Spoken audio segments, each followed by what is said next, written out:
House of Israel International Services are held weekly at 3601 Rose Lake Drive, Charlotte, North Carolina, 28217, 11 a.m. Saturday mornings and 7 p.m. Thursday evenings, Eastern Time. This live broadcast is made possible through financial contributions from brothers and sisters like you. Your financial support is greatly appreciated. Thank you. Motivating. Inspiring. Challenging. Encouraging. Deepening. Strengthening. And enhancing your faith. Ladies and gentlemen, welcome to House of Israel International's live worship service. Well, ladies and gentlemen, are you ready? Are you ready to go on this journey with me? Hallelujah. There's an ancient biblical prophecy that, in all of my days and all of my years, is not something that I've heard much on. I've heard people read, I've heard people expound, and never really from the notion that it was an actual prophecy. There are several things that have been spoken in the Torah that are prophetic in nature that may not necessarily be perceived as prophecy, but perceived as words. And when it comes down to this particular prophecy, many in the Christian, Messianic, and even Jewish community is totally can't say everybody is unaware, but from what I'm hearing and from what I'm seeing, it appears that way. And yet these things are playing out right before us.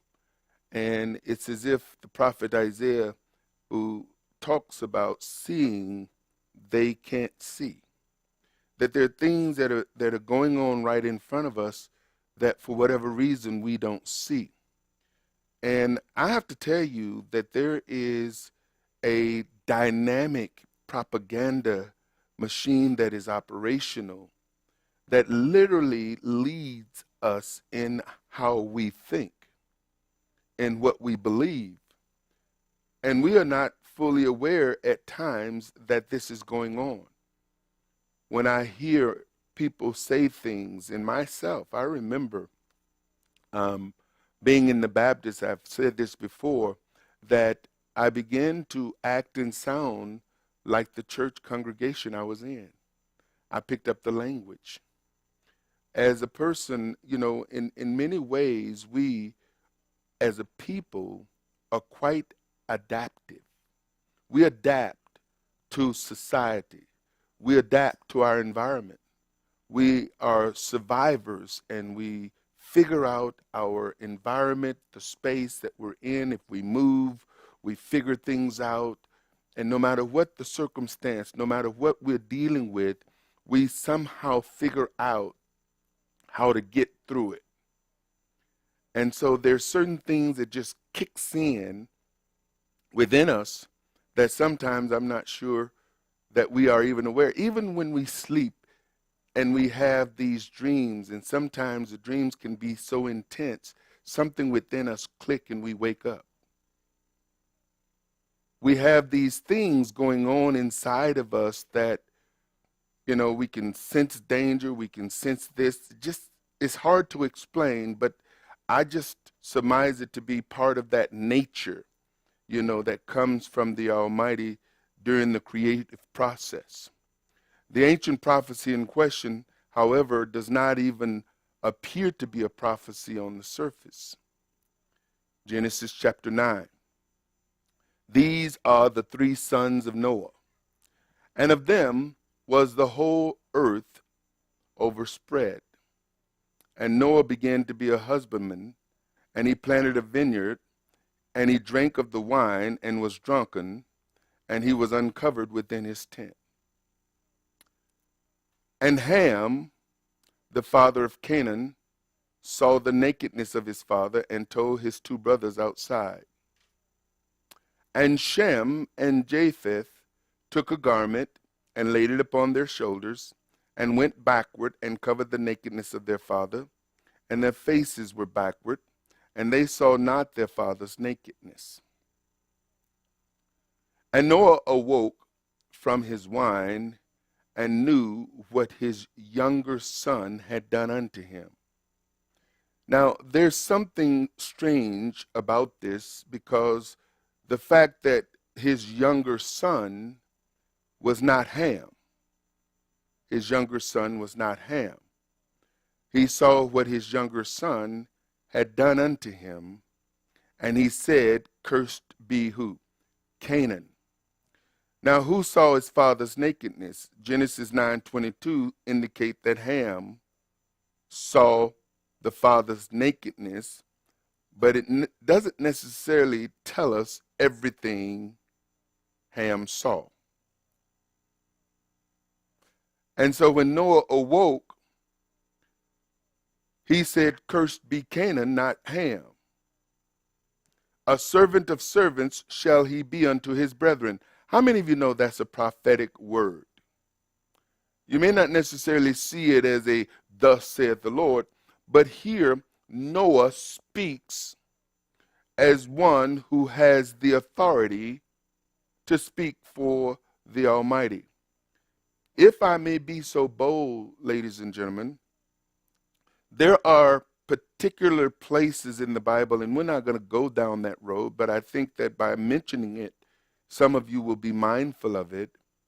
There are places in the Bible where prophets spoke things that were not, thus saith the Lord. It's not Jehovah says, prophet speak this, but the prophet spoke things with the authority of a prophet that didn't necessarily seemingly come from the Almighty, giving them that instructions, or at least it's not written. And so Noah here is speaking some things. But this is not what I wanted to focus on. He said, blessed be the Lord God of Shem. Now, this, again, you've heard me say that oftentimes when I'm reading the Bible, I read with an intensity and a question mark basically all the time. For me, reading the Bible is not reading as we know it. It is dialoguing and communing. When I read the Bible, this is Jehovah's Word. I read His Word, and it's a matter of truly having a communion, a conversation with Him. So when I read stuff that I don't understand, I stop. And I ask questions. And there's certain things in the Bible that make me ask questions because I guess the way my mind works. He said, blessed be the Jehovah, the Lord, Elohim, God of Shem. Now, in this, it's almost as if the Lord of Shem is not the Lord of Ham or the Lord of Japheth.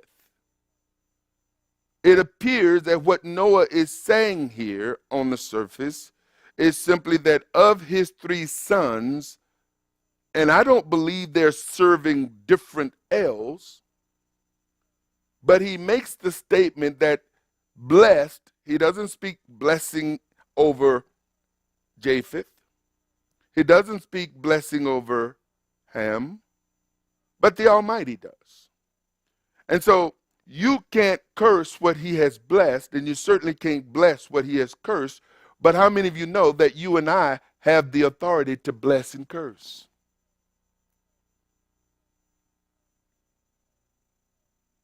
You and I have that authority. He's given it to us, but He says, bless and curse not. See, we who are the people of Jehovah, who have the ability to bless and the ability to curse, we should always choose blessing. Why? Because we sow, we reap. Whatever you sow, you reap. If you go through life cursing people, guess what? What are you going to reap? So blessed be the Lord. He blessed Shem. And then he says, and Canaan shall be his servant. Now, this plays out many, many years from now when Jehovah gives Canaan to Abraham and his seed.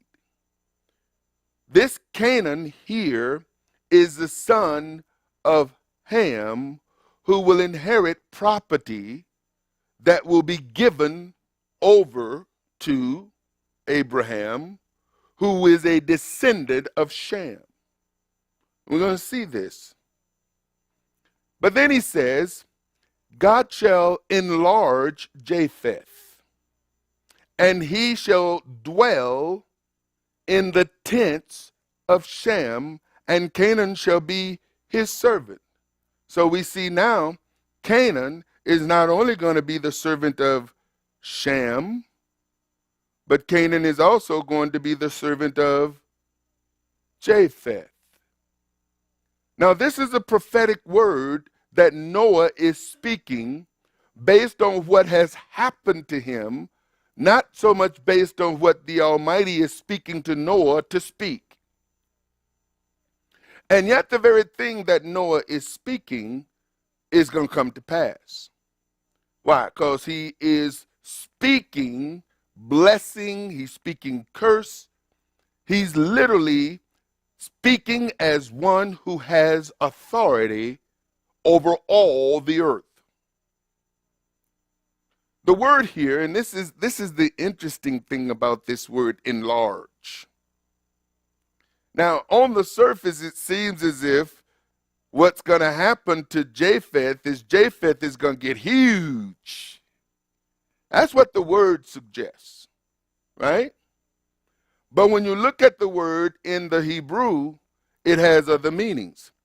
Sure, to open, roomy, in a mental or moral sense, simple, in a sinister way, delude, allure, deceive, entice. Now, this word, pathal, and I encourage you to look up the word, deceive and entice. The interesting thing here is its usage. The word enlarge there is used a total of 28 times in the Hebrew. Or the word, enlarge. But the Hebrew word, pathal, but it is translated 10 times as entice, 8 times as deceive, 4 times as persuade, 2 times as flatter, once as allure, once enlarge, and then silly one and silly. And so he's saying that God shall do this. There's an enlarging of Japheth, and he shall dwell in the tents of Shem. And Canaan shall be his servant. Not Ham, but Canaan. Japheth, the word here, is the third son of Noah, whose descendants, after the flood, settled on the coastal lands of the Mediterranean, spreading north into Europe and parts of Asia. Now, when he says that Japheth is going to dwell in the tents of Shem, what we're going to do here is we're going to look at Japheth, Shem, and Ham. We're going to look at them because today, the descendants of Japheth, Shem, and Ham is what populates the world. You see, everyone in this room came from either Ham, Shem, or Japheth. We had to, because there was nobody else.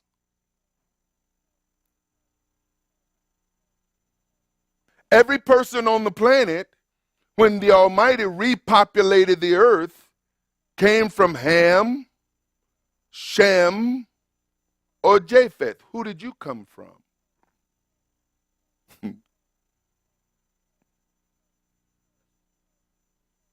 The blessed one.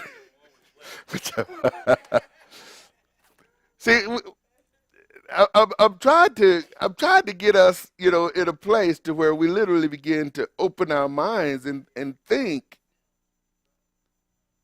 because the way we see ourselves and the way we look at our society around us, like David talked about, born in sin and shapen in iniquity. How we think, we have been led to think. And you think that your conclusions that you have come to, you've made it all by your lonesome. When, ladies and gentlemen, we have been manipulated from the beginning. We have come through a series of manipulation that have caused us to believe, to feel, and to think the way we believe, feel, and think, not only about ourselves, but about our families, about the nationalities that we come from, about the nationalities around us, about the pigmentations of our skin, about the texture of our hair, about our noses. We've been led to think and believe the way we think and believe. He says, God shall enlarge Japheth, and he shall dwell in the tents of Shem, and Canaan shall be his servant. That's the prophecy that I want to talk about. This ancient prophecy in question on the surface doesn't even appear to be a prophecy. It is this prophecy that is the foundation for the teaching we are about to embark upon, called Zionism, Judaism, and Biblical Prophecy. Now, that probably surprised some of you, that we would be basing this teaching on that prophecy, which doesn't even appear to be a prophecy. Why teach on this subject? And this is a good question. And as I think about it, there is a variety of answers to this particular question that is going to be answered through the teaching. For many Bible-believing people, theologians have concluded that there are two groups of people in the Bible: Jews and Gentiles. Now, you didn't come to that conclusion. And so in your mind, you have to ask yourself, well, which one am I? You see, if there are Jews and Gentiles, and that's what we read in the New Testament, and I hear people say, hey, you got people now looking for DNA to try to find some Jewishness in their blood so that they can identify with being a Jew, because they don't want to be a Gentile, because Gentile sounds terrible. But we've been led to believe Jews and Gentiles are the only two kinds of people on the earth, especially in the world that we live in, as far as Messianics and those who are former Christians, those who have been part of denominationalism. This is what we've been taught. And so in your subconscious, you see yourself as a Gentile. If you're not Jewish, that's what you see yourself as. Now, you may see yourself as an American, or as an Asian, or as an African, or as a Hispanic, or a Canadian, whatever the case may be. But no matter what the nationality, within the nationality, as a person who reads this book suggests you're either one or the other, right or wrong. Most people, therefore, conclude that they fit one of those categories. Which category do you fit? You see, how you've been taught to see yourself has a lot to do with how you feel about you. We've been taught to feel the way we feel. And so if you don't like yourself very much, you've been taught that. Who taught you? People taught you that through the words they spoke to you, through the ways they treated you, through how they compared you to your siblings, to the way they dealt with you in different areas. I mean, from the beginning all the way up to where you are now. People have affected your view of you. Unfortunately, too many people, because of being affected by other people, spend a great deal of time thinking about what other people think. And that's something. What other people think of us weighs heavy, especially what some people think. Not everybody, but what some people think about us carries, in some cases, more weight than what we think. And so, dealing with people who have a low self-esteem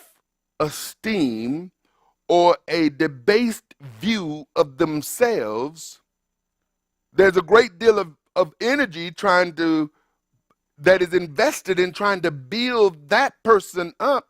And it seems like you build the person up and something is said and something is done and it's back down. See, people make statements, i.e., Jews are the chosen people of God. You ever hear that statement? So if the Jews are the chosen people and you're not a Jew, guess what? You ain't chose.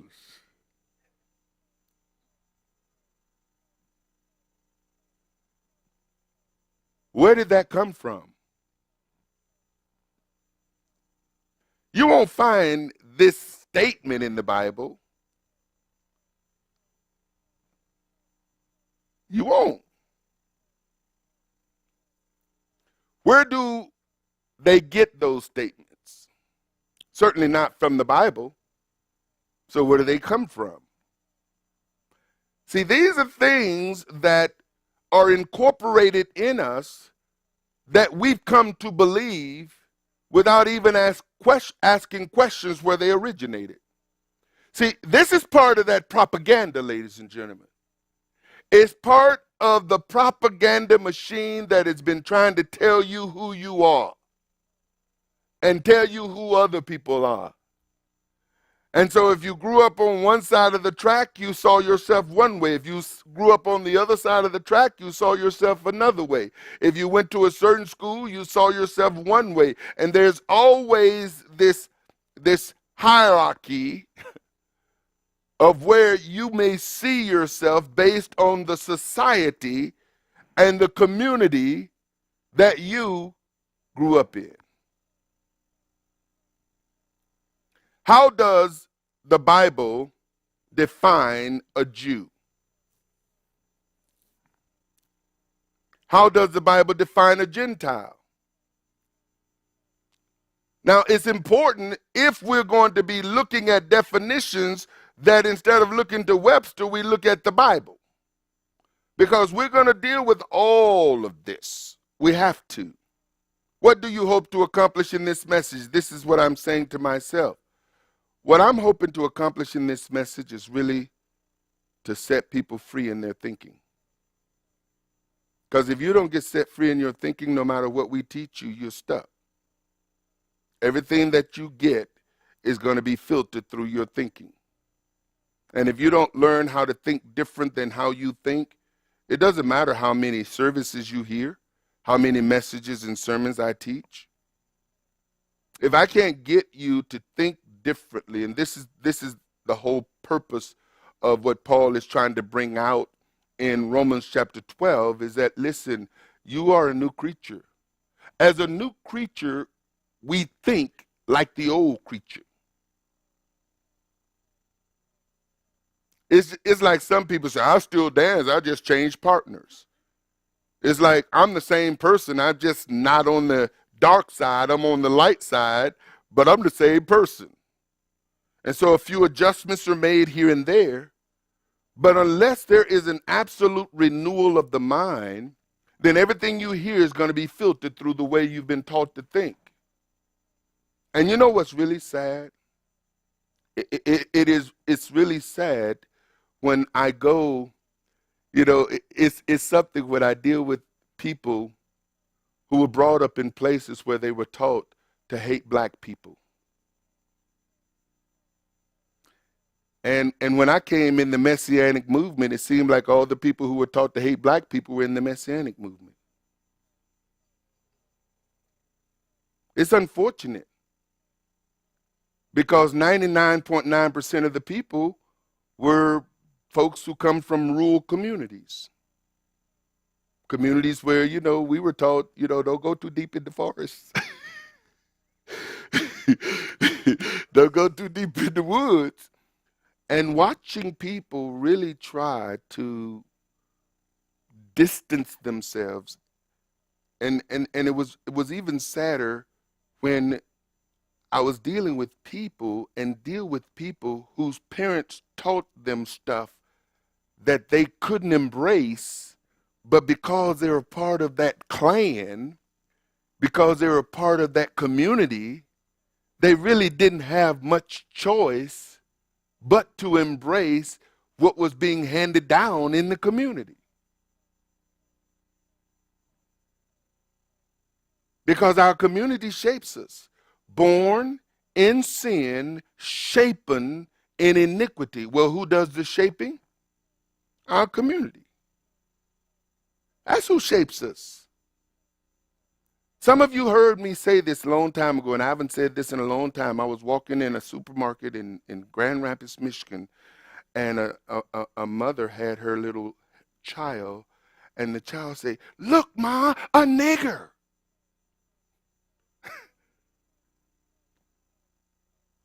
That's what the child said. Now, I know that the child didn't teach them that. And this is the kind of thing that are taught, that now we come into communities, and whether you were taught that way or the opposite, what you were taught about men, what you were taught about women, what you were taught about older people or younger people or people of different colors or nationalities, all that stuff comes with us. We bring all of that with us. And now we got to try to figure out how to get this stuff out of us, because inside of us we don't like it, don't know what to do about it, and from time to time stuff slips.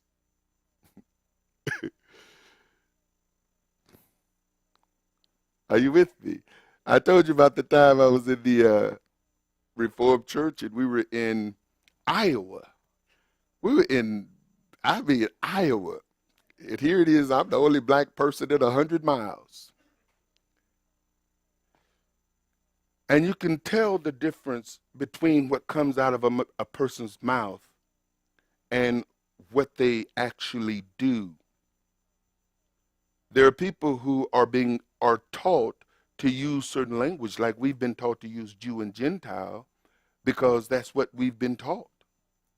But this couple, elderly, they weren't too old, they were in their 60s, and I was doing the women's missions, because as a urban ministry, we had to raise our own support, and part of the Reformed denomination sent us on the women's missionary track.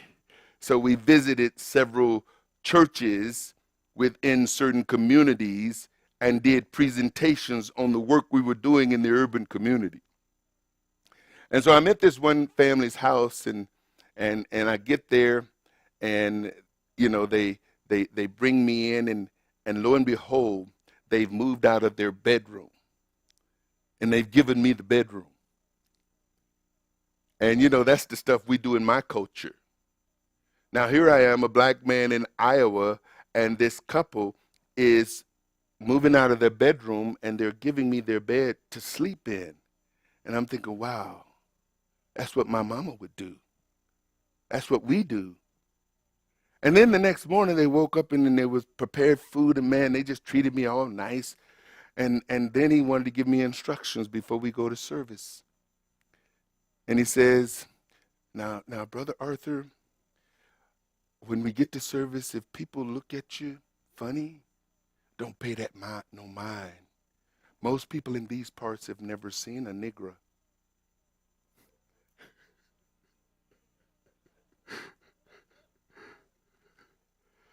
Now, I know he didn't mean nothing from that, because the hospitality that he has shown me, that's hospitality. You don't make this stuff up. This comes from the heart. You follow what I'm saying? But the words are the words that have been communicated in community. So if you don't know what else to call people, you call them what you've been taught to call them, unless you get a renewing of the mind. But unless you interact with people that are of different cultures and different, ethnicities, it's very difficult to get an understanding, because you won't get an understanding unless there's some kind of community. And that's the beauty of community. Even among Israel, there were various communities. There were 12 different communities, 12 different tribes, 12 different nationalities. Are you with me? Why should people take this teaching serious or listen to what is being taught in this message? One of the reasons you should take it serious is what I'm going to share with you is going to cause you to see things different if you will allow it. And once you know different, you will do different. If you know better, you'll do better. We do what we know until we learn something different.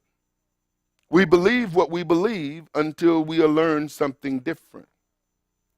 From current events and what the demographic of Israel is today, how can we rectify or fit the current state of Israel into biblical prophecy? Because, see, whether we do or not, there are so many out there who have taught us that the modern state of Israel is the fulfillment of prophecy. And it's like, which prophecy?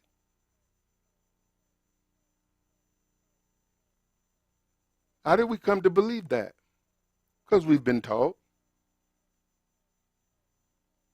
And if you don't believe it, something's wrong with you. Is the current state of Israel the fulfillment of biblical prophecy? And if so, what specific prophecy? And what you're going to find is there is going to be a series of scriptures being pulled together to rectify or justify, and in the process, one has to ignore other scripture. We're going to see this here in a moment. I believe the current state of Israel is, in fact, the fulfillment of biblical prophecy, but it may not be the prophecy many teach that it is.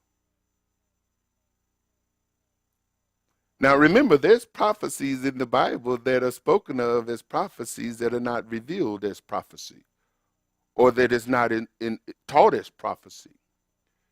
Remember what we said? Elohim shall enlarge Japheth, and he shall dwell in the tents of Shem. Can I give you just a little glimpse of where I'm going? It is very possible that what we consider Shem is actually Japheth.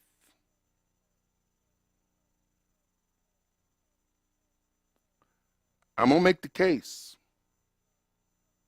Because this prophecy is going unnoticed, undetected, very little is taught about it. Some modern day events have played out whereby many are teaching that these events are the fulfillment of biblical prophecy. Today, many are teaching that the state of Israel is the fulfillment of biblical prophecy.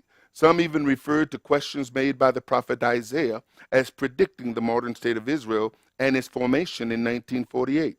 And as a result of the 1948 state of Israel being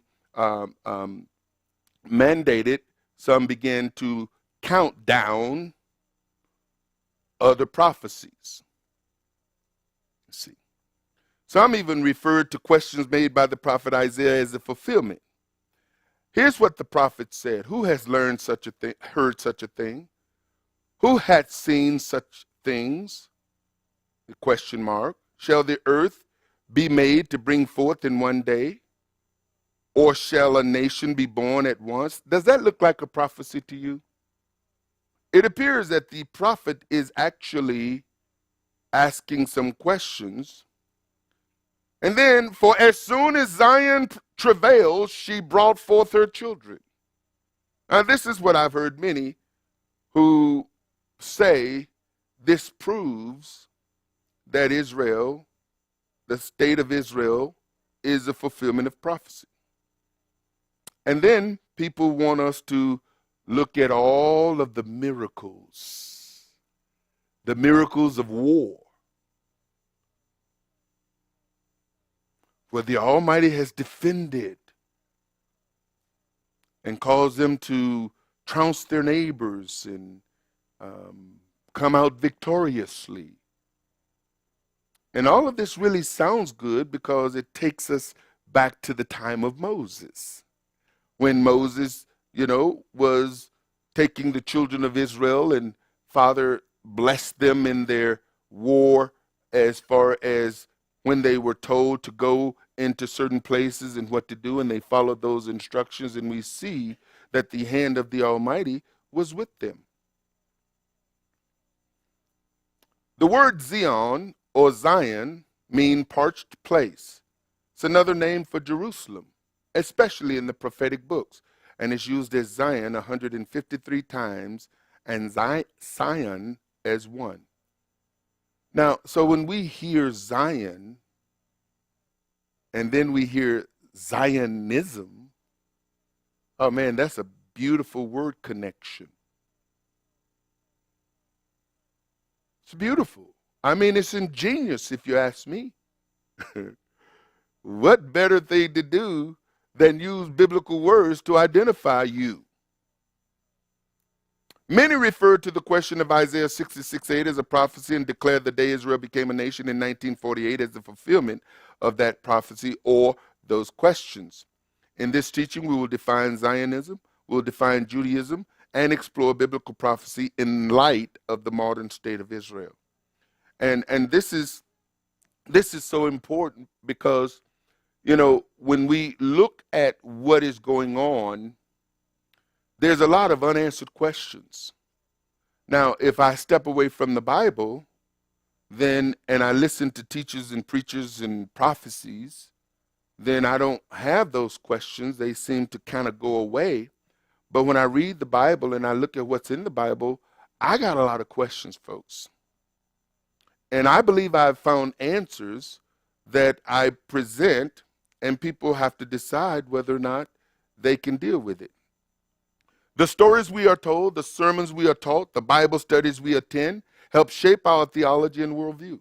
Unbeknownst to us, we are led like sheep, assuming we have come to our conclusions on our own, when in fact we've been led to our conclusions. Today, when we hear the term anti-Semitic or anti-Semitism, the thoughts of Jews come to mind. When you hear anti-Semitic, what's the people you think of? Jews. That's what you think. How did you come to think that? Because the Bible never refers to Jews as Semitic.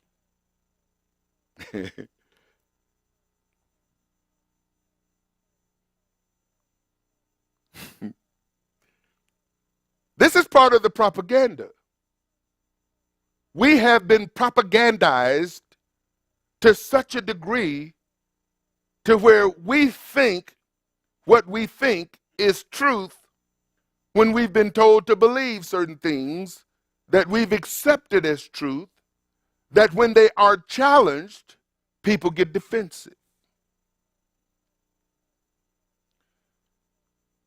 Anti-Semitism suggests someone is against the Jewish people. Now, all of a sudden, all Semites are Jewish. It's one thing to make all of Israel Jewish. Now you've made all of the Semitic people Jewish.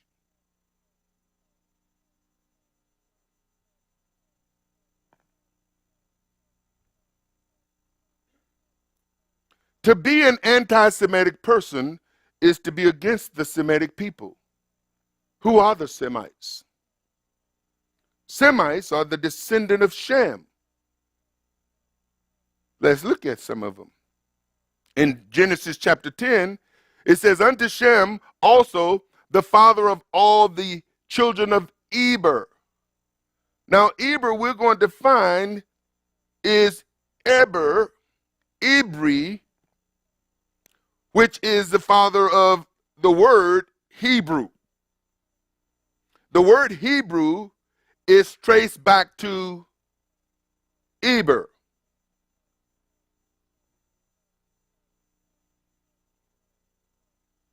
who was a son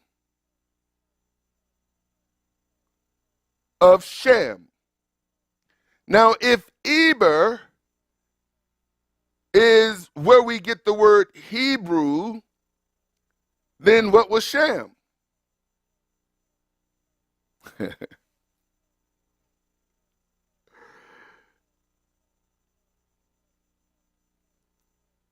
The brother of Japheth, the elder, even to him were children born.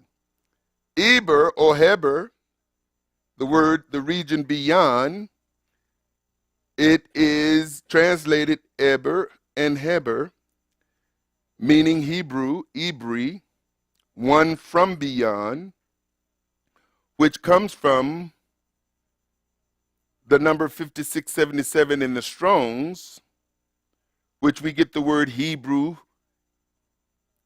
comes from Eber, the region beyond, great-grandson of Shem, father of Peleg and Joktan. Now you're going to see in the genealogy of Yeshua, Peleg, you won't see Joktan, a Gadite chief, that's another name for, there was an Eber who was a Gadite chief, a Benjamite that was an Eber.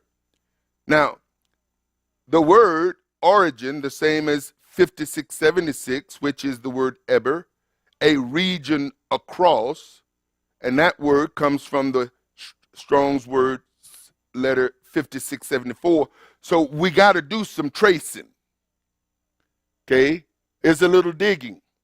Now, this may not mean anything to you, but when we were in Russia, the word Hebrew is not a word per se in the Russian Bible. The word Hebrew in the Russian Bible, where you see Hebrew, has been translated to the Jews. In some Bibles, the book of Hebrew is the book of the Jews.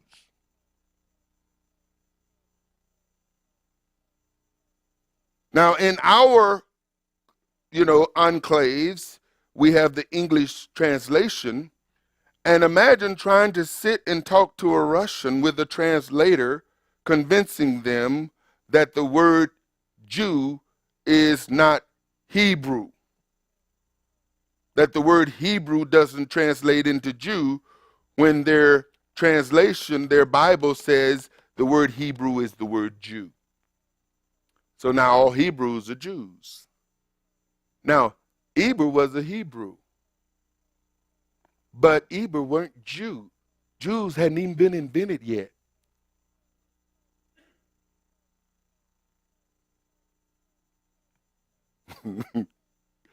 You see, all Hebrews ain't Jews. And all Jews ain't Hebrew.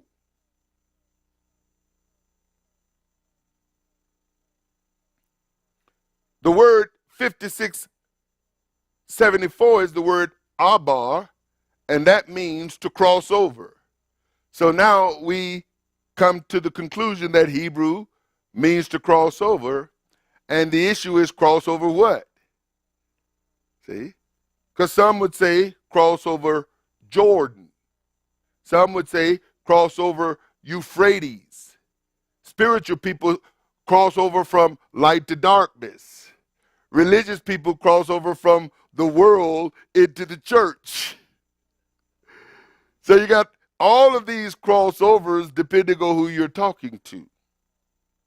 Because all of our clans, denominations, communities have developed its own language. The children of Shem. Now let's look at Shem, because these are Shemites. Shemites, which evolves into Semites, Semitic, are Shemites. So they are the Shemitic people, or the Semitic people, or the Semites, and Shem wasn't Jew. Neither was Elam, or Asher, or Arphaxad, or Lud, or Aram. The children of Aram, Uz, and Hul, and Gether, and Mash. And Arphaxad begat Selah, and Selah begat Eber. Eber, the first Hebrew.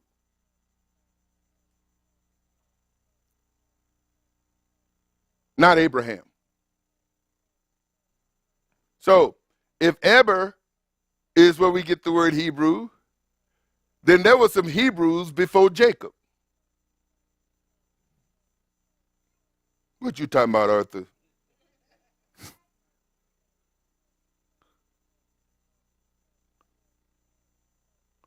Before Abraham. And unto Eber was born 2 sons. The name of one was Peleg, for in his days was the earth divided, and his brother's name was Joktan. Now, what the writer is saying here is that during the time of Eber, they've traced back to, this is more than likely the place where the Almighty confounded the language, where people could no longer communicate with one another. This is after the flood. Yeshua comes from the genealogy of who? Peleg. But here in this passage, the descendants of Joktan are followed. And Joktan begot Amodad, and Shelap, and Hazamavet, and Jerah, and Hadaram, and Azal, and Diklah. And these are all Shemites, ladies and gentlemen. And we still haven't gotten to the Jews. And Obal, and Abimael, and Sheba, and Ophir, and Havilah, and Jobab. All these were the sons of Joktan. And their dwelling was from Mesha, as thou goest into Sephar, a mount of the east. These are the sons of Shem, and they are Shemites. After their families, after their tongues, in their lands, and after their nations. And these are the families of the sons of Noah, after their generation, in their nations. And by these were the nations divided in the earth after the flood. So we see that there's a division that is going to take place that is already going to be by Ham, Shem, Japheth, and their descendants. Now in Genesis 11, Moses gives us the lineage of Peleg. These are the generation of Shem. Shem was 100 years old and begot Arphaxad 2 years after the flood. And Shem lived after he begat Arphaxad 500 years and begot sons and daughters. And Arphaxad lived 530 years and begot Selah. And Arphaxad lived after he begot Selah 403 years and begot sons and daughters. And Selah lived 30 years and begot Eber. And Selah lived after he begot Eber 403 years and begot sons and daughters. And Eber lived 430 years and begot Peleg. And Eber lived after he begot Peleg 430 years and begot sons and daughters. And so we see that there's all these sons and all these daughters. And Peleg lived 30 years and begot Reu. And Peleg lived after he begot Reu 209 years and begot sons and daughters. And if you were to go to Matthew and Luke, you could pick up the genealogy and you will see these names when it comes down to the lineage that Yeshua came through. So Yeshua goes all the way back to Shem, through Noah, to Adam, to Jehovah. And Reu lived 32 years and begot Serug, and Reu lived after he begot Serug 207 years and begot sons and daughters. And Serug lived 30 years and begot Nahor. And Serug lived after he begot Nahor 200 years and begot sons and daughters. And Nahor lived 29 years and begot Terah. And these genealogies get really, really boring, but they're given to us for a reason. Because, see, the moment you start discounting certain portions of the scriptures is the times when you can get misled into a direction and you have no idea. All you know and all you need to know is Jesus. That's all I need. Well, you got to understand that Yeshua came through a tribe, and that tribe was Judah. And in order to authenticate biblical passages, you have to be able to follow that lineage to see if certain things that the Bible is saying is actually correct. And Nahor lived after he begot Terah 119 years and begot sons and daughters. And Terah lived 70 years and begot Abram. Abraham, you remember that guy? Nahor and Haran. Now these are the generations of Terah. Terah begot Abram, Nahor, and Haran begot Lot. And Abram and Nahor took them wives. The name of Abram's wife was Sarai, and the name of Nahor's wife, Milcah, the daughter of Haran, the mother or the father of Milcah, and the father of Ishka. But Sarah was barren, she had no child, and Terah took Abram his son, and Lot, the son of Haran, his son's son, and Sarah his daughter-in-law, his son's Abram's wife, and they went forth with them from Ur of the Chaldees. So now we are seeing geography throughout this, and they came unto Haran and dwelt there. Okay.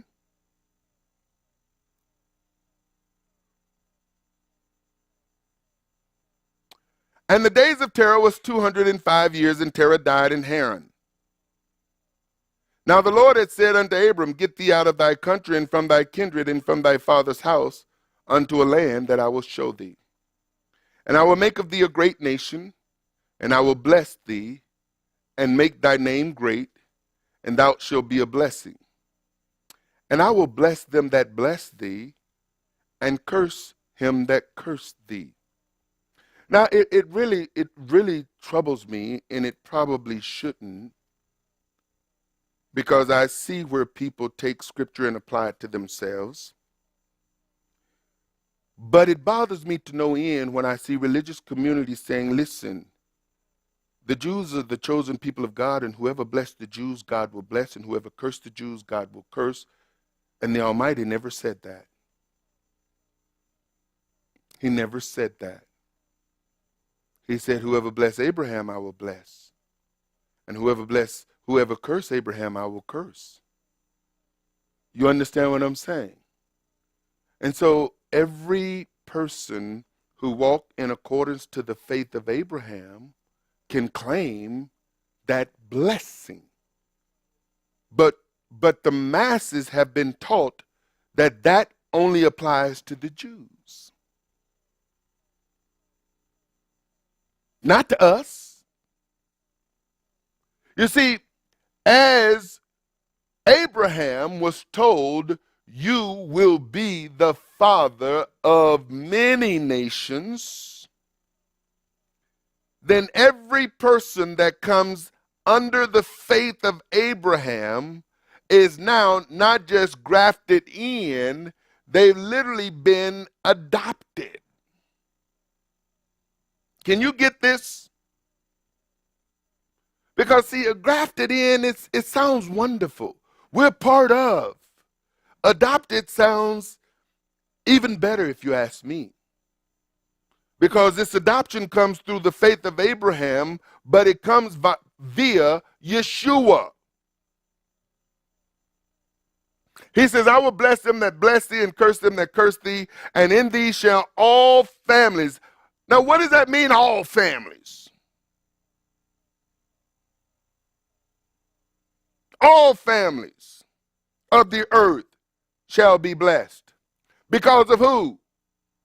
Abraham.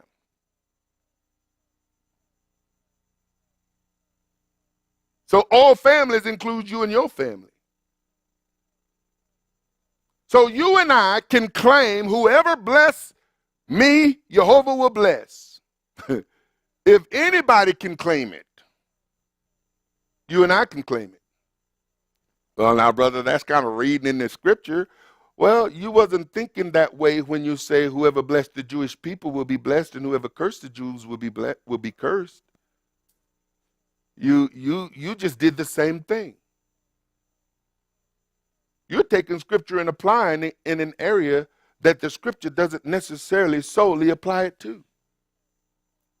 Who are the Semitic people? The descendants of Shem, not just the Jews. So to be an anti-Semitic person is not just being against Jewish people, it's being against Shem's descendants. All of the descendants of Shem. And Shem had descendants long before Israel came along, or Jacob. Are you with me? So there's all these people in the earth that are the descendants of Shem, whom according to Noah, the Lord of blessed be the Lord of Shem. I'm going to show you some here in just a moment. Here are the 70 nations: Japheth, Ham, Shem.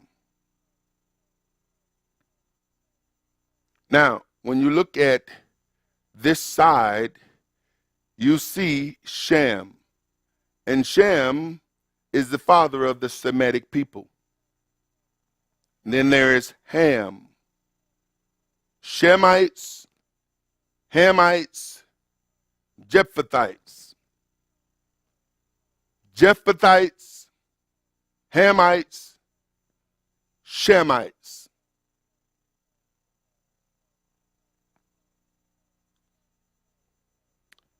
And you can see that Shem has Elam, Asher, Arphaxad, Lud, and then it follows Aram, Uz, Hol, Gether, Mash, and then Arphaxad, Shelah, and then Eber, and then Peleg and Joktan, and then of course in the Genesis chapter 10 it follows Joktan's genealogy. Now, here is the genealogical table of Abraham. You say, well, I know that's a little difficult to see, but, you know, it's the best I can do.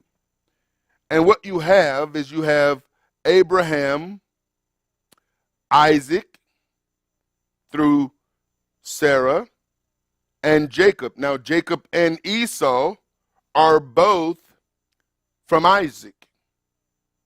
And Isaac is from Abraham, and Abraham from what is his father's name? Terah. And Terah goes all the way up to Shem. Now, you follow Jacob, and you see that Jacob had Zilpah, Bilhah, Leah, and Rachel. And these are the two concubines and the two wives of Jacob. Now, with Jacob, ladies and gentlemen, he has 4 firstborn sons, because each of these sons broke the matrix. The first, Zilpah, had Gad. Bilhah had Dan. Leah had Reuben, and Rachel had Joseph. So Joseph was a firstborn son. Reuben was a firstborn son. Dan was a firstborn son, and so was Gad. Are you seeing this? Jehovah changed Jacob's name to Israel. And here we have Jacob's wives and their children and their children. And so we see Jacob, through Leah, had Reuben, Simeon, Levi, Judah, Issachar, Zebulun, and Dinah. Now, because of Dinah, Levi and Simeon tricked Shiloh, Shechem, the Shechemites into getting circumcised. And as a result of that, it appears that there was a punishment that was given to them by the Almighty. Zilpah had Gad and Asher, And of course, we see their children. Now, all of these are Shemites. Bilhah, Dan, Naphtali. And of course, Rachel, this is the one that Jacob worked for. He didn't want Leah. He didn't want Zilpah or Bilhah. All he wanted was Rachel. And because Rachel, who had 2 sons, Jacob favored who? Joseph. Why? Because Joseph was the firstborn of the wife he thought. See, he actually worked 14 years for her. And so Joseph was his favorite son. And so when he gave a coat of many colors, it made everybody else envious. And you know the story. They sold him off as a slave, which is how he got into Egypt. Then there was Benjamin. He didn't want to send Benjamin. But that's a story for the future. As we look at the chronology from Adam to Jacob, we can follow Adam, Seth, Enoch, Canaan, Mahalalel, Yared, Enoch, Methuselah, Lamech, Noah, Shem, Arphaxad, Shelah, Eber, Peleg, Ruth, Serach, Nahor, Terah, Abraham, Isaac, Jacob, and this is Israel, Jacob. This is the one that the Almighty changed his name to Israel. Here, we can see it on the map. Now, what you're going to see here is what is known in theological circles as the Table of Nations. We looked at the map where it talked about the 70 nations, and we can actually begin to see where they went. After the flood, up in this area here is believed to be somewhere around Ararat. Actually, it's further up, where the ark, Noah's ark landed. And then from there, they traveled. Now, Noah's son, Japheth, ended up in, they kind of took the land, and Japheth became what is known today as Europe. All of Europe, Russia. Shem became known today as what is called the Middle East. And so what you see here is in this yellow line, in this yellow area, there is Shemites.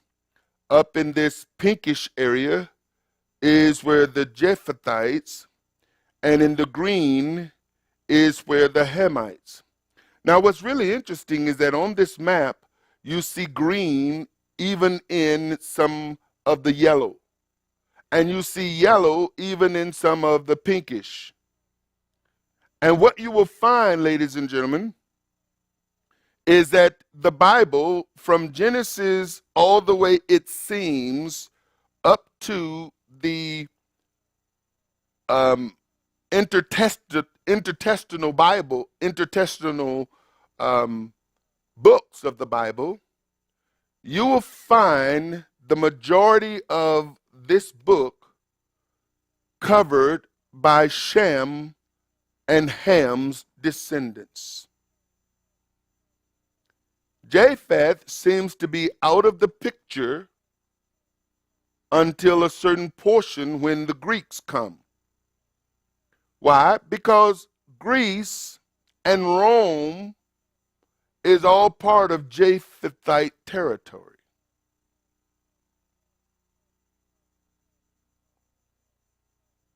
And so what you see here is Europe and what we know today as European countries. This is European, this is Asian, Middle Eastern, and this is Africa, North Africa, because North Africa, ladies and gentlemen, is what we know as Egypt. And it's unfortunate that in many of the old Bibles, all you saw was Egypt. And it was intentionally, I believe, that Egypt was designed in the Bible to separate it from Africa, when in fact Egypt is North Africa. Egypt is the continent of Africa in its northern farthest most part too. The other thing you have to understand is that the Hamites dwelt in the land of Canaan. Canaan was the son of Ham. And Ham is the one who saw his father's nakedness. But Noah, who did he curse? He cursed Canaan. And so it appeared that Canaan had the plushest land, and Jehovah took Canaan's land and gave it to who? Abraham and to his descendants. So the land of Canaan is what we know today as modern Israel. Modern Israel was inhabited by the Hamites, the Canaanites, the Girgasites, the Jebusites, the Hivites, the Hittites, the Archavites. These were all from Ham. And they incorporated this land. So when Jehovah took it and gave it to Israel, because remember, Israel, when Jehovah told Abraham that he was going to give him this land and his descendants were going to be, as multiplied as the sea or the sand on the seashore and the stars in the sky, but they were going to have to go up into Hamitite territory for 400 years. They would have to they would be taken into bondage, and the bondage they were under was under Egypt, which was Ham, Hamitic, Hamites, Hamites. They were brothers, but they're all brothers. Cousin names. Ham, Shem, and Japheth was brothers. Their sons were first cousins. Their first, their sons and daughters, and then their sons and daughters were second cousins, and down on. And after a while, it got to a point to where people started migrating and getting away from each other, and we don't see ourselves as family. But it all started with three brothers, which in essence, from a human point of view, we're all family.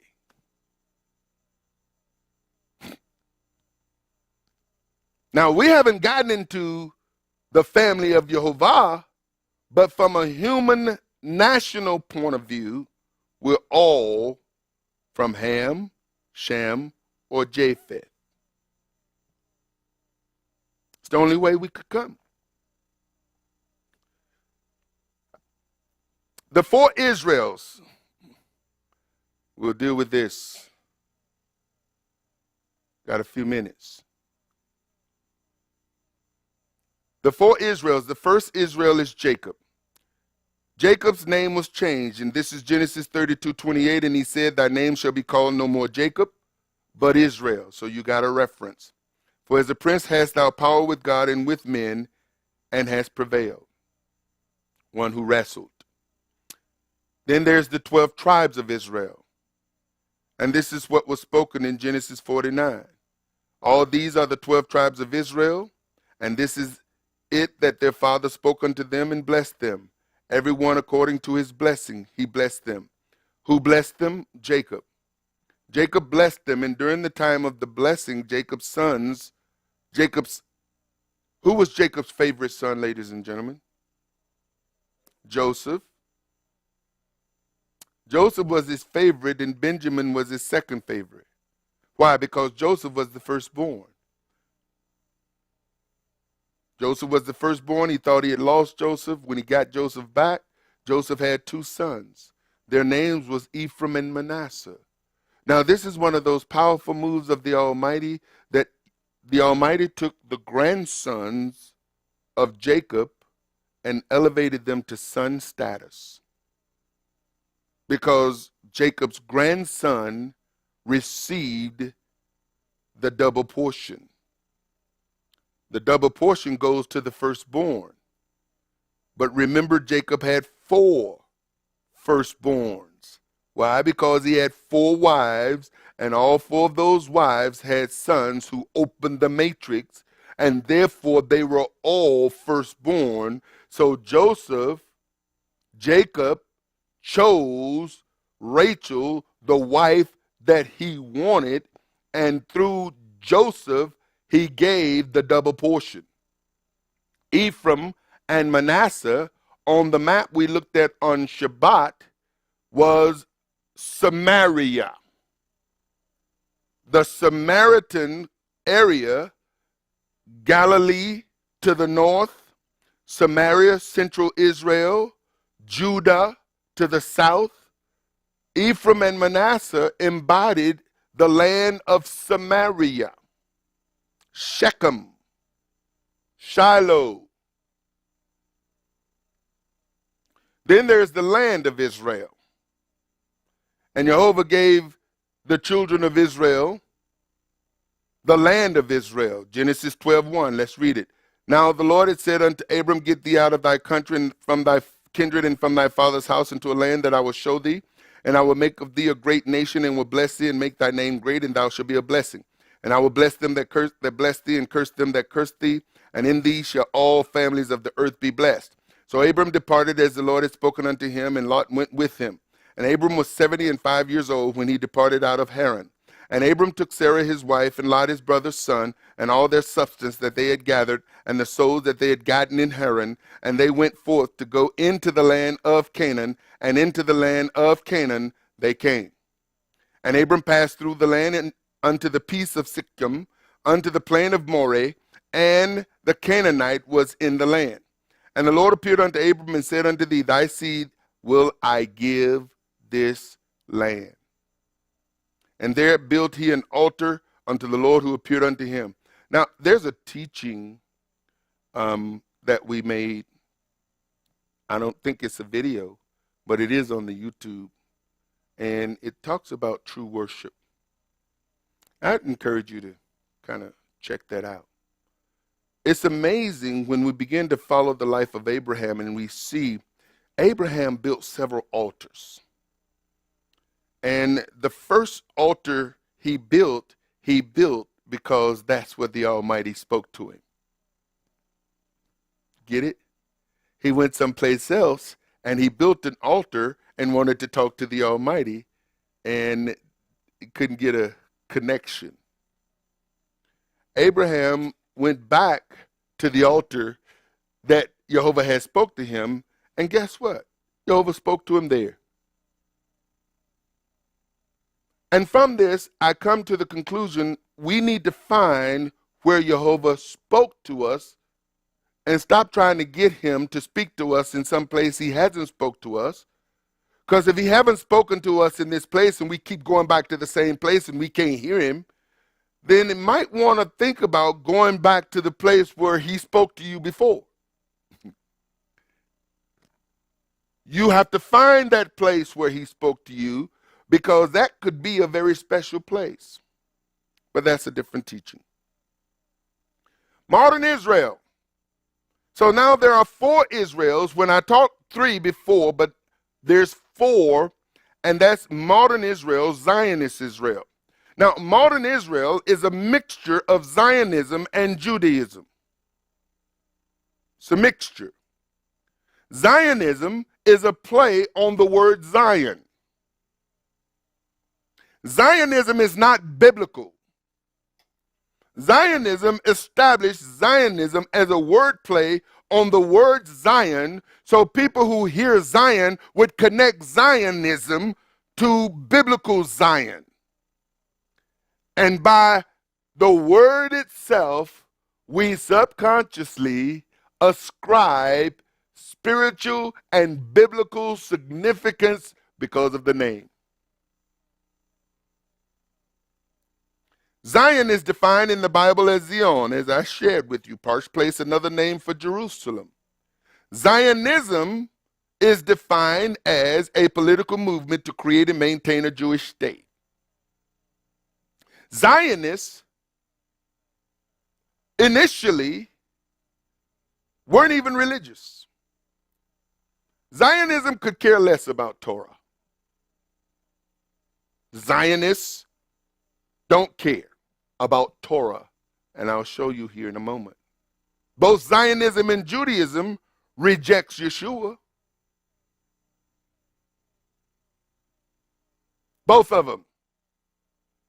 Zionism rejects him, loves Christians. Zionism loves Christians more than Judaism. Judaism don't want to be bothered by Christians for the most part. Judaism don't want them in their synagogues, don't want them in their communities. Why? Because religious Jews who are in Judaism see Gentiles as goy, unclean dog, and want absolutely nothing to do with the dog. Don't even think about marrying one of our children. It ain't going to happen. Unless, of course, you got a lot of money.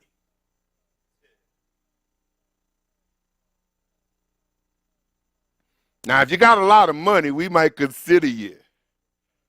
But you got to convert. Got to convert. Before you can marry a Jew, you have to become a Jew. And this is what was practiced way back in to become part of Israel. You had to get circumcised if you were a male. And not just one of y'all, all of y'all. Because if you're the king, you're the prince, you're the son of the king, then now your whole nation, because if we're going to interact with you as a people, you have to become one of us. And of course, you're not a native born, you're second class. So both Zionism and Judaism rejects Yeshua as the prophesied Messiah. Therefore, either of their positions will be minus this crucial piece of the biblical puzzle. So when you begin to talk about Zionism or Judaism, and that's Israel today, Zionism is Judaism, and they both reject Yeshua. Get that through your head. Zionism and Judaism are biblically based, but not biblically centered. Judaism is based on the Bible. Zionism ascribe a word to its name and inserts itself in the Bible. And this is how it can garner the sympathy of Christians and the sympathy of the world. And the number one tool that invokes the sympathy for Zionism is the Holocaust.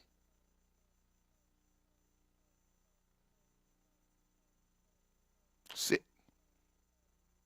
Zionism built on the Holocaust. This is why every tourist that go to Israel is going to have to go, according to the Ministry of Tourism, to the Holocaust Museum. All of the Israeli Defense Force will spend a great deal of its enlistment being indoctrinated in the Holocaust Museum to incorporate Israel patriotism never again.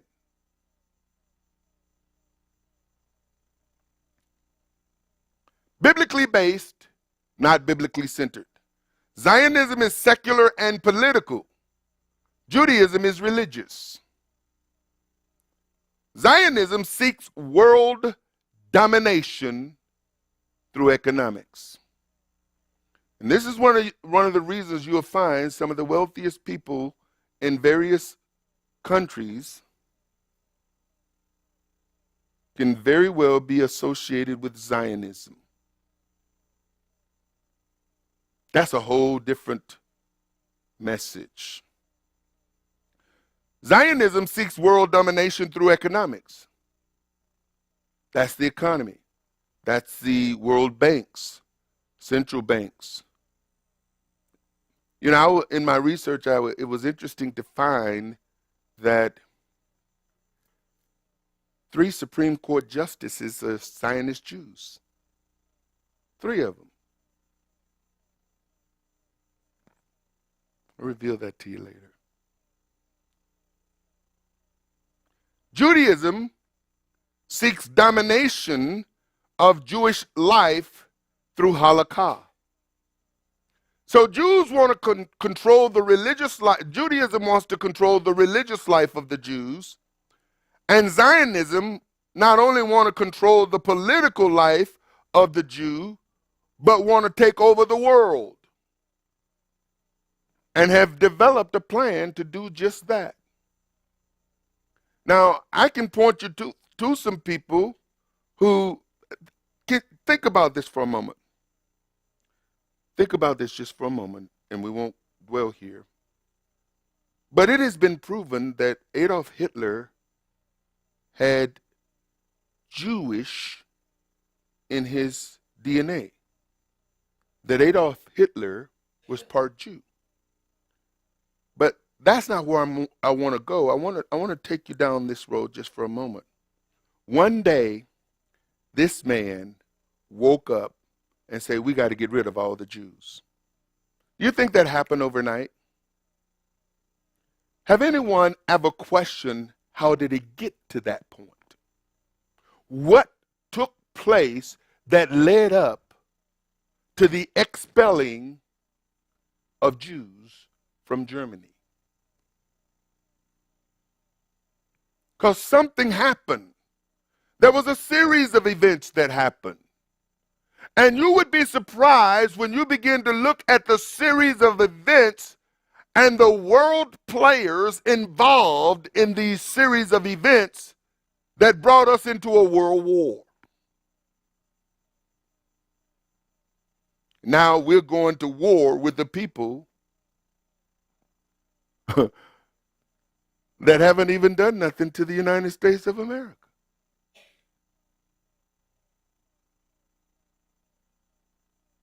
Oh, this is high level, folks. Many wars. Zionists proclaim that God gave the Jewish people the land of Israel, but they neglect to cite that the condition for being in the land and staying in the land is obeying the commandments of Jehovah. It's Jewish land with conditions, y'all. And the condition is that you diligently hearken to obey all these commands that I'm giving you today. So how can you claim the land and reject the commands?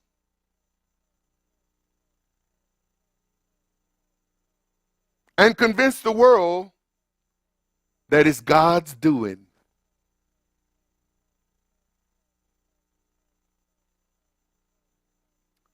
Judaism is opposed to Zionism. There is a war going on, ladies and gentlemen, that most people don't have a clue. But I decided to try to bring you into this world. Judaism versus Zionism. Anti-Zionism is not anti-Semitism. Now this is not me creating this stuff. This is coming from the Orthodox community.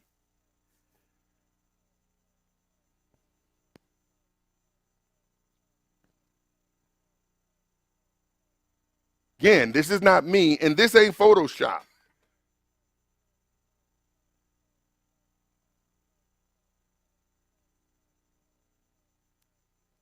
You see, people think that everybody is in the boat singing Kumbaya when there is a war going on unbeknownst to us, but it's a serious war that is taking place because Judaism sees Zionism for what it is. And they're saying, listen, we don't want you using us, and we certainly don't want you. Now, I can get into some declarations and some laws that have been passed that up until a few years ago exempted the Orthodox Jews' children from having to fight in the IDF. And these were agreements that were made because the Orthodox Jews have the philosophy that what they do, their occupation is to study Torah and to pray for the Jews around the world. That's their job. That's how they fight. And somehow they were able to convince the Knesset, and the Orthodox Jews were exempt from fighting in the IDF, but they could volunteer. And so there was a separation. But this separation also created a hostility. The hostility is that these guys don't send their children to fight for Israel. We have to send our children. Why is it they don't have to send their children? And this is internal hostility that unless you are in, you don't know it's going on. And here's what they're saying. You have no right to any part of the Holy Land. Think about this for a moment, ladies and gentlemen. If you can allow yourself to do this, Jehovah, through Joshua, divided up the land. Every piece of land in the land of Israel has an owner by tribe. Today, the land is not acknowledged as tribal land.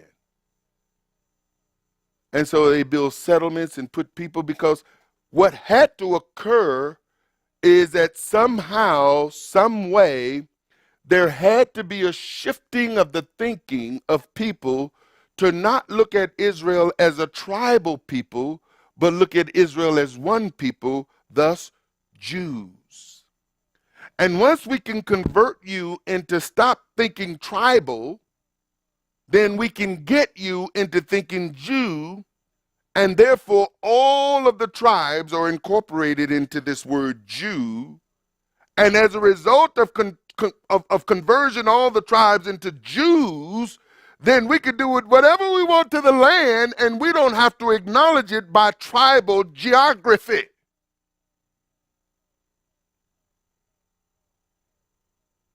That's not the plan of Jehovah. Now, for those of us in the New Testament who embrace the Old Testament, we can make solid arguments from Genesis to Revelation that the tribes are still valid, because we see them throughout Revelation with specific roles in the book. But if you reject the New Testament, you don't have to deal with that portion of the Bible. And it's unfortunate that many who accept the New Testament have allowed them that reject the New Testament to shape our worldview. So we see, but we don't see. It's there, but we don't pay attention to it. Because why? The Jews are the chosen people of God, and we need to stand with the Jews. That's the message. And anybody who don't stand with the Jews are anti-Semitic. Forget the fact that they don't stand with the Almighty. Forget the fact they reject Yeshua, the one whom he sent.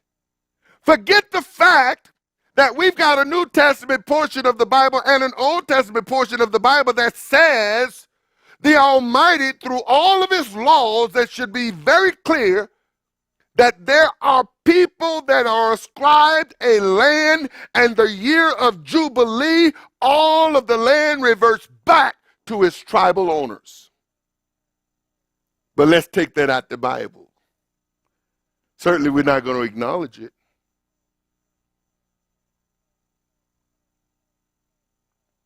And so, we've been converted in our thinking to where we read, and that's it.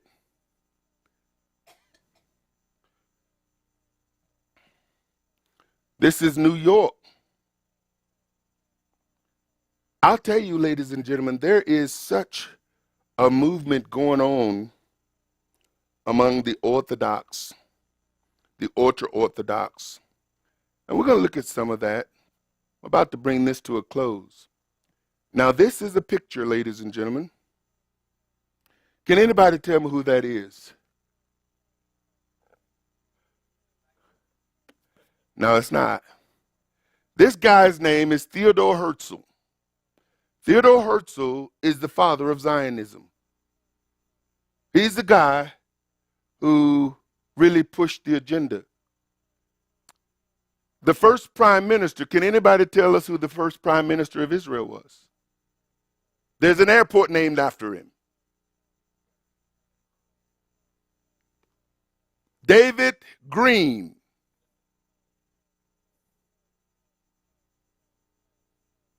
David Green. He changed his name to Ben Gurion. That's his paternal name. And so, the perpetuation of Zionism, this guy, he pushed it, pushed the agenda. We're going to look into this whole star thing. The Star of David has nothing to do with David. Star of David has nothing to do with the Bible. The Star of David, ladies and gentlemen, has nothing to do with anything other than with Zionism. And this is why the Star of David is on the Zionist flag that is waved proudly and in most Messianic communities. See, the flag of Israel is not from the Almighty. It is the creation of Zionism and people who are identifying with what they think is biblical Israel is actually identifying with the Zionist movement. We're going to look at Zionists. We're going to look at Zion Christians, Zionist Christians. I'm going to close with this because when we get into that portion, you're going to find that Christian Zionists operate on a rapture theory. You see, these individuals want to hasten the coming of Messiah so that the church can be raptured. The philosophy behind it, when you unveil that philosophy, you will see that it is deceitful. There is deception going on so many different levels, and we, like sheep, have been led to the slaughter. And we're standing for stuff we don't even understand. We don't understand the origin. We just believe it's God. And I want to be on God's side, standing with people who ain't on God's side.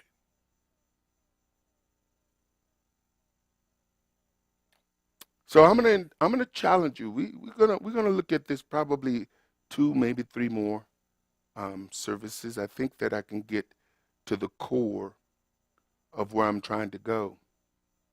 I think next week we're gonna look at the many sides of Zionism, and we're going to look at the many sides of Judaism, because you're going to find, and here's the thing that I struggled with for some time, and the struggle came to somewhat of a plan today, is that there are so many pieces to this web that it is very challenging to bring it forth and present it in a way that it doesn't get all tangled and mixed up. You see, because when we begin to look at it, just like today, we've unveiled some things that have caused you to think a little bit broader and deeper than what you may have thought of in the past. And we've just started, because we're going to see that what is going on in Israel, I believe, is prophecy, but we're going to associate the right prophecy to it. Any questions?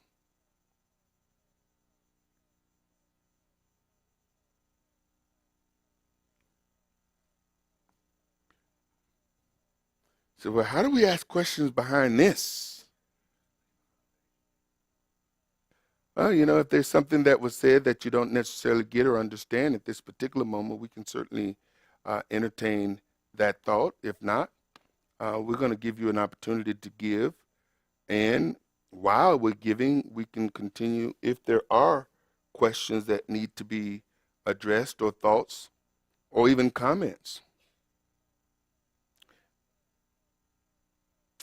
Well, let me ask a couple of questions. Are there things that you heard tonight that you didn't know? If so, let me see your hands. Okay? Like what?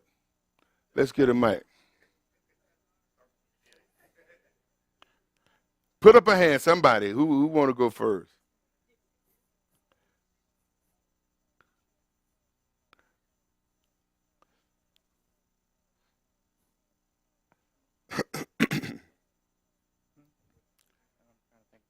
Trying to think of how to word it.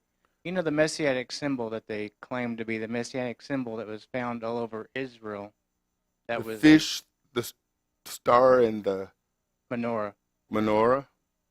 So is that where we got the Star of David from, or No, where'd the that Star come of from? David goes beyond that. See, the thing of it is that you'll find even some of the supposedly ancient synagogues actually had the Star of David on them. And these synagogues that have been found, they say they are in a particular certain era. Now, here's the thing that I found to be quite unique, and we'll get into this. The Star of David is never mentioned in the Jewish books. It's not mentioned in the Torah. It's not mentioned in the Talmud. It's not mentioned. When I was in Georgia, in Tbilisi, we went to what was considered one of the oldest synagogue museums on history of Judaism, and nobody could explain the Star of David. As a matter of fact, I've yet to find a Jewish person knowledgeable of Judaism that can explain the origin of the Star of David. So it's somewhat of a conundrum. Now, I know that on the internet, there's all kinds of information. And when I look on the internet, what I'm looking for is credible source. Not people, and you have to learn, you have to know, and many of you know, you can read after a certain piece, you can see that we have somebody. If you've read as much as some of us have read, you read and you realize that these guys have cut and paste some stuff from somebody else's website. And much about the Star of David, people want to associate with the Star of Remphan. The Star of Remphan we find in the book of Acts. And some people want to associate the Star of Remphan, and then there are pictures and articles on the Star of Remphan that people have put the Star of David, and the assumption is that these guys know what they're talking about. And the question becomes is that how did you find the Star of Remphan? You see, it's just a lot of information out there that you have to be careful when you're searching and researching. I don't know where the Star of David come from. I'm still searching. I know where people say it come from, and I've tried to go beyond those origins, and I've so far come up empty-handed. So for it to be now part of a fish, I've seen places where the fish is in mosaic. I've never seen where there is the menorah, the Star of David, and the fish in any ancient site that we've gone to. And I've gone to quite a few sites, not only in the land of Israel, but in other places that they said existed. The thing about Georgia is that there's some who say that they could trace their history. One of the tales of Georgia is that when Barabbas was freed from prison after the persecution of Yeshua, that Barabbas moved to Tbilisi. And this was the place that he migrated to from Israel. It's a very old place, and they have what they call as mountain Jews. Now, when we get into the whole idea of Jews, you're going to find that there's Ashkenaz, Sephardi, Mizrahi, Benai, Beta. I mean, there's just a ton of different Jews that are out there that go by the term Jew, and they are of a particular group that don't appear in any biblical language in the Bible. So now we've got all these different kind of Jews.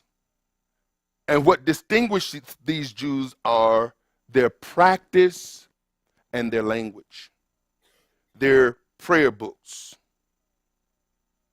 Oh, we're going to get into some things, ladies and gentlemen. And I think it's important to help us unravel some things. So if you want to support something, you know what you're supporting.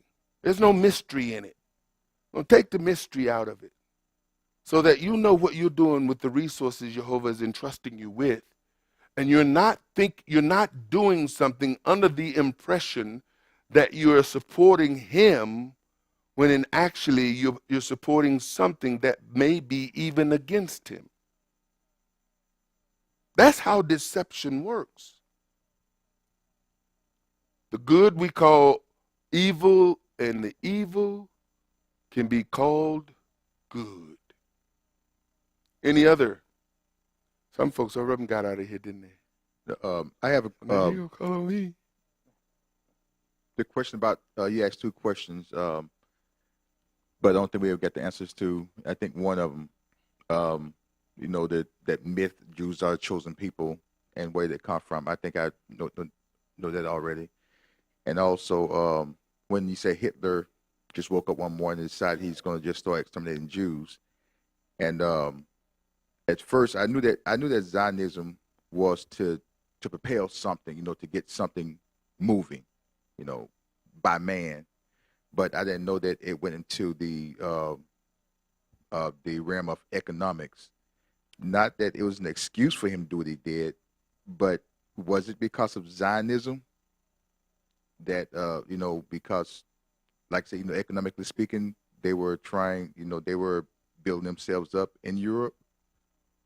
Well, again, I don't want to get too sidetracked because that's one of those, for lack of a better term, Pandora boxes. There are various stories behind it. One of the things that is very clear, and this is even coming out here in modern time, is that there were a lot of wealth that was confiscated. There were many prominent businessmen and business people, business owners, well-to-do individuals that own property, they own art, there were trains of goods that was confiscated, and land and property that was confiscated, and people kicked out of the country. Now, we don't know how many people were there. But the other side of the story is that when we look at the total number of people that Hitler exterminated, it is estimated over 13 million people. 13 million people in concentration camps, in gas chambers, and killed by Hitler. The only story we hear is the Holocaust. Most people don't know that there were more non-Jews exterminated than it was Jews that was exterminated by Hitler.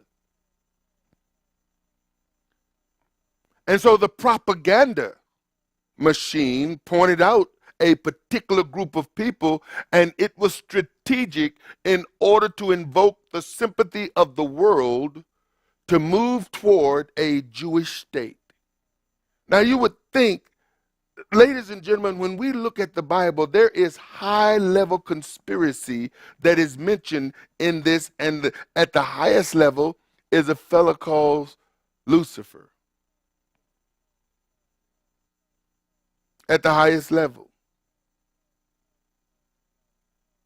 And so when it comes down, and we all talk about one world government, new world order, all of these conspiracies that are in conspiracy camps, and then when we look at the whole, here's where, and this is one of the motivations for me doing this teaching.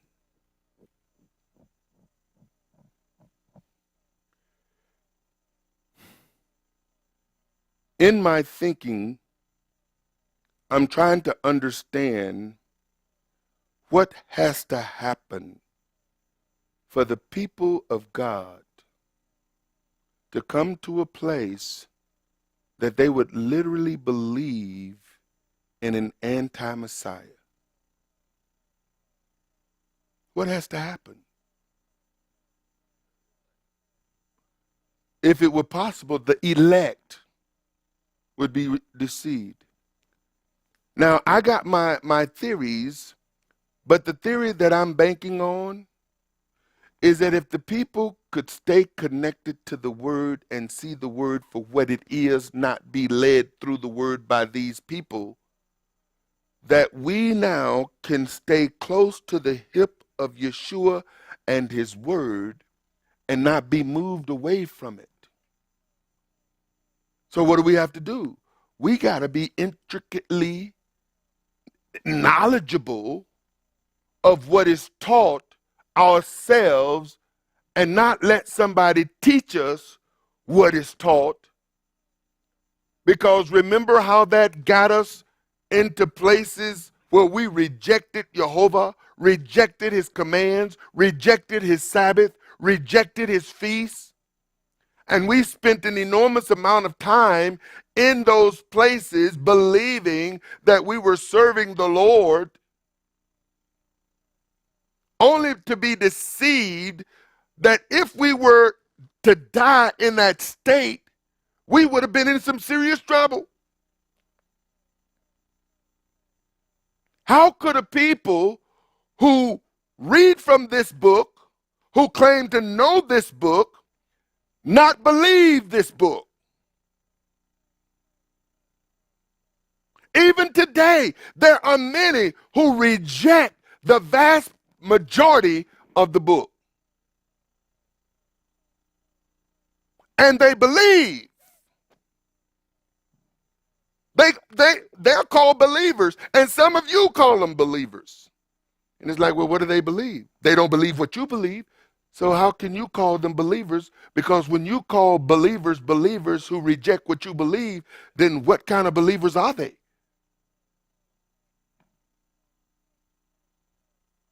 Oh, they're spirit-filled Christians. Like, what does that mean? Spirit-filled Christians who believe that they don't have to accept or apply the word. They don't have to walk in the word. They don't have to keep the commands.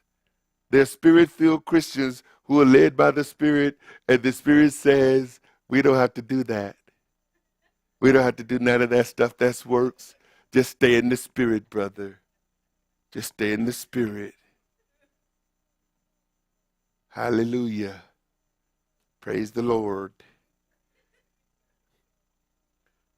You know, and that's where some of us was. How do we get here from there? Well, you know, I'm going to tell you something. I'm not interested. Well, yeah, I guess I am interested in staying centered.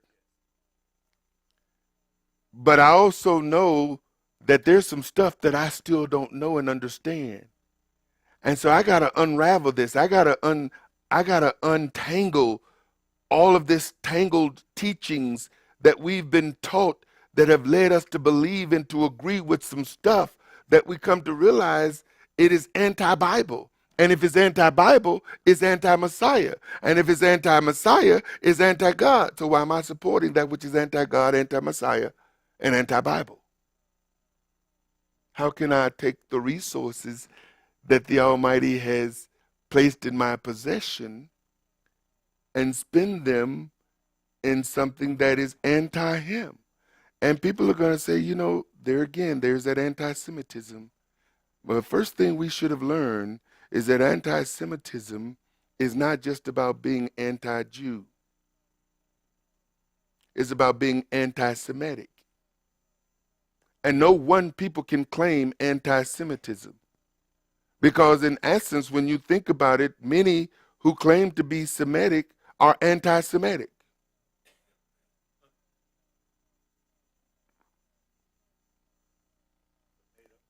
It's a made-up word. It's language. And we're going to get into some of that. Because in Israel today, there are two major groups, Sephardi and Ashkenazi. One speaks Yiddish, the other speaks Ladino.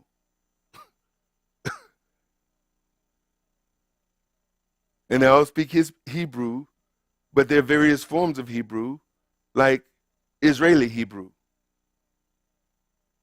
And Israeli Hebrew is not biblical Hebrew. And then there's Rabbinic Hebrew, which is Talmudic Hebrew, which in order for people to really learn and understand, they got to get into Talmud. This is why I caution people about getting into Hebrew, because the Hebrew that most people get into to understand the Bible is Talmudic Hebrew, which leads them into Jewish synagogues and Talmud, and ultimately away from Messiah. This is why you'll find that many of your folks and friends who used to be Messianic then got into Talmudism. And one of the ways that they can get into Talmudism by way of escaping the rabbi is going through the realm of the Karaite.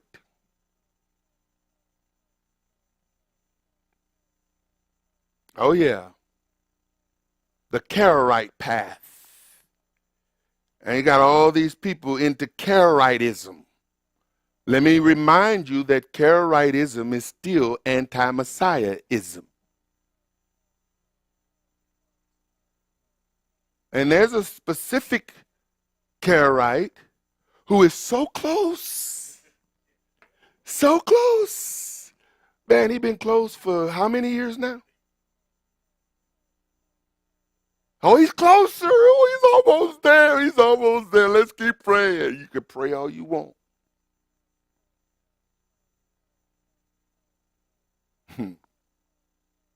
Folks are being deceived, bamboozled, hoodwinked. The wolves have been pulled over their eyes. And I'm the problem. No, I'm the problem solver. Hallelujah, somebody. Are we done yet? Okay, we done?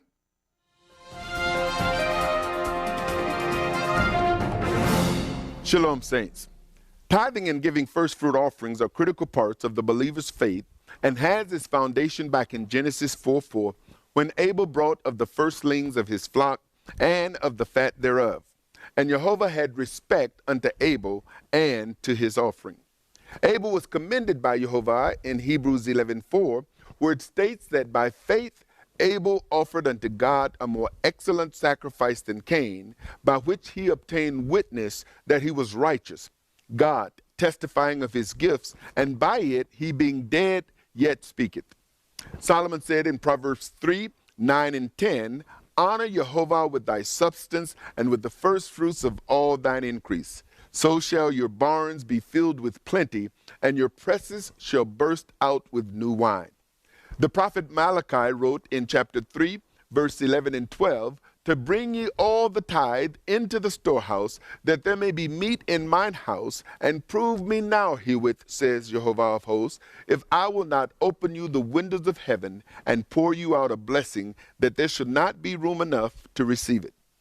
And I will rebuke the devourer for your sakes, and he shall not destroy the fruits of your ground, neither shall your vine cast her fruit before the time in the field, says Jehovah of hosts. And all nations shall call you blessed, for you shall be a delightsome land, saith Jehovah of hosts. When we tithe and give offerings consistently in obedience to Jehovah's commandments, we can count on him to keep his promises to us and consistently meet all of our needs. It is our Father's desire to bless you. However, it begins with you and your act of obedience to tithe and give offerings. Do it today. Shalom. For more information, visit www.arthurbaileyministries.com or call 888-899-1479. House of Israel International Services is made possible through financial contributions from brothers and sisters like you. Thank you.